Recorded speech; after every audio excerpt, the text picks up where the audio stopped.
paz do Senhor, meus irmãos. Hoje vamos falar religião ou evangelho. Para falar sobre este assunto, vamos utilizar como texto básico o livro de Gálatas, capítulo 5, verso 1, que diz o seguinte: Para a liberdade foi que Cristo nos libertou. Permanecei, pois, firmes e não vos submetais de novo ao jugo da escravidão. Quero que os irmãos saibam que a religião é um presídio de segurança máxima que o diabo inventou para aprisionar as pessoas que buscam a independência de Deus. Ela dá a impressão de que somos livres, mas as suas exigências são asfixiantes. Ninguém pode viver livremente uma liberdade condicional. Essa liberdade vigiada é uma mentira do diabo. Adão se tornou um prisioneiro do pecado e a sua descendência já nasceu algemada.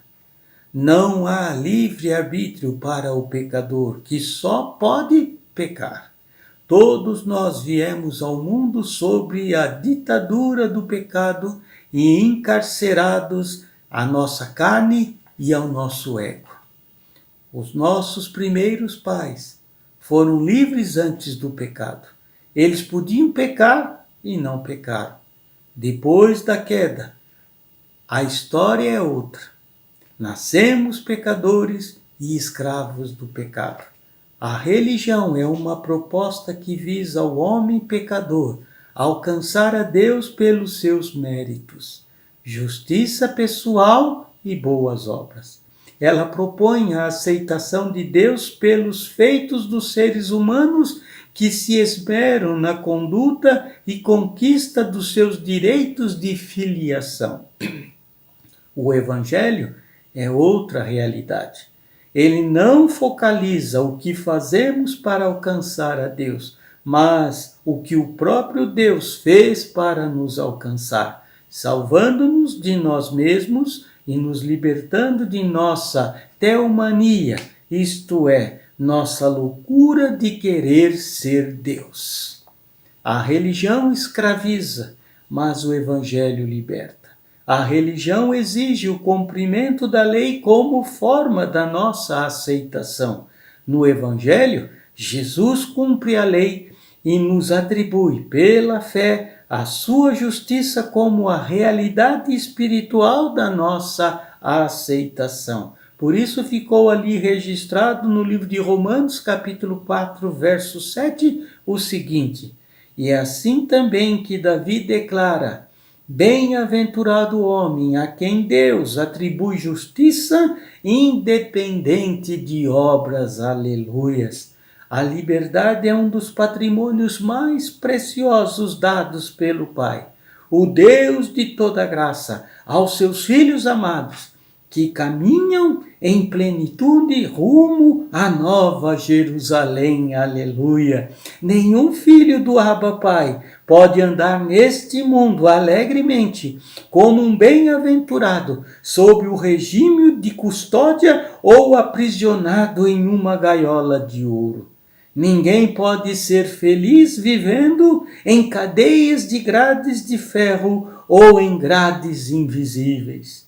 Quero, como ilustração neste momento, contar a você sobre uma lenda bem interessante, para que você possa avaliar os sistemas de aprisionamento usados pela religião, em nome do amor, a fim de sufocar as pessoas que pretendem mantê-las em um cárcere apertado. Considere este assunto com toda a atenção, pois é preferível, pense bem nisso, é preferível um pássaro voando a um bando aprisionado. Então vou contar para você esta lenda, a lenda do roxinol e a gaiola de ouro. Conta uma antiga lenda que certo imperador, passeando pelos jardins do seu palácio, ouviu o cantar de um roxinol. E era tão lindo o seu canto que as cores deste pássaro pareciam tornar-se cada vez mais viva e o mundo mais belo por causa do seu canto. Encantado, determinou o imperador que o pássaro fosse capturado e levado ao palácio, para que pudesse ouvi-lo cantar em todas as horas do dia e que os mais hábeis artesãos recebessem os metais mais preciosos e as gemas mais raras, para que pudessem construir a mais rica gaiola que já se viu neste mundo, uma gaiola de ouro. Assim se fez a vontade do imperador. E o pássaro extraordinário foi reservado a ele um lugar de honra no palácio, aonde a esmerada iluminação fazia refugir todo o resplendor daquela magnífica gaiola de ouro. Entretanto, o rouxinol definhava a cada dia, as suas penas, antes brilhantes e vistosas, tornaram-se opacas e nunca mais se ouviu o canto daquele rouxinol. O imperador ordenou então, em vão sim, ele ordenou que a ele fossem trazidos os mais atraentes e saborosos petiscos que com as suas próprias mãos a cada dia ele ofertava àquele pássaro. Um dia aquele rouxinol fugiu e nem todos os emissários do império enviados para capturá-lo conseguiram encontrar novamente aquele rouxinol.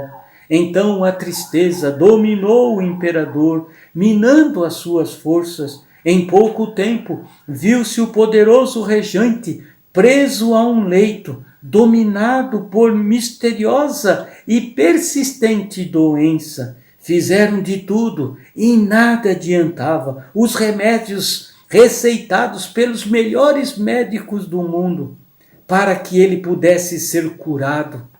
E veio uma madrugada em que, em meio a um delírio de febre, julgou o imperador ver ao pé do seu leito aquele rouxinol. Então se dirigiu ao rouxinol dizendo e se queixando: ingrato rouxinol, eis que te dei tudo de mim, dei-te a gaiola mais rica e que jamais existiu, o melhor lugar do palácio e até mesmo os melhores petiscos do mundo, com as minhas próprias mãos te dei. Eu te amava e mesmo assim você me abandonou. Respondeu-lhe o rouxinol: dizes que me amavas e mesmo assim era mais importante a tua vaidade. Para que todos pudessem ver e ouvir o pássaro maravilhoso que possuías, me encerraste em uma gaiola ao teu lado, privando-me de tudo que eu amava. Julgas, acaso, que a gaiola era mais poderosa e podia substituir a beleza e a imensidão do céu? Ou que os esplendores do palácio me sejam mais agradáveis do que voar livre entre as flores, vendo a sua beleza e respirando o seu aroma, sentindo o calor do sol e o orvalho fresco da manhã? Certo é que me alimentavas com as tuas mãos e que para mim procurastes os petiscos que melhores julgavas. Mas como podes acreditar que me fossem mais saborosos que os alimentos por mim mesmo escolhidos e por meu bico colhidos? Porém, não me cabe julgar-te, ó imperador. Sei que é assim entre os homens. O que chamais amor não é senão a satisfação das vossas vontades. Em nome que dizeis sentir, buscai acorrentar a vós aquele que jurais amar, e não acreditais que alguém vos ame, a menos que se curve aos vossos desejos, esquecendo as suas próprias necessidades. O que chamais dor de amor é, na verdade, o vosso egoísmo contrariado. Deixe-me apenas mostrar-te o que é o amor, porque embora os emissários que enviastes para capturar-me não me tenham encontrado. Eu jamais me afastei de ti, ó imperador. Escondi-me em um arbusto no seu próprio jardim, de onde às vezes eu podia ver-te sem que me visses. Eu emudeci, eu renunciei o meu canto, que me denunciava para desfrutar da minha liberdade. Entretanto, hoje eu retorno. Agora que precisas de mim, ó imperador, apenas te peço que não me tentes prender-me novamente, ou o amor se perderia na revolta. É certo que não estarei contigo todo o tempo que me quiseres, mas hás de me ouvir-me sempre que me for possível.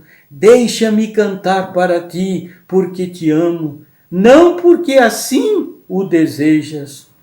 Raia o dia, e um imperador, já melhor da sua febre, julgou ouvir um som maravilhoso que se espalhava pelo quarto, trazendo de volta a alegria e as cores da sua vida. Abriu-se os seus olhos para a luz do amanhecer, como se abrisse os olhos para a sua nova esperança. No parapeito da janela, cantando como nunca, estava lá o rouxinol. Percebo, meus irmãos, a religião é uma gaiola de ouro, é o lugar de clausura e da tristeza, enquanto o Evangelho é a liberdade do jardim da ressurreição de Cristo Jesus. Se você canta acuado, o seu louvor é um lamento. É horrível ver um crente religioso cantando sob pressão. Pouca coisa diz, tanto como o canto livre de um passarinho liberto.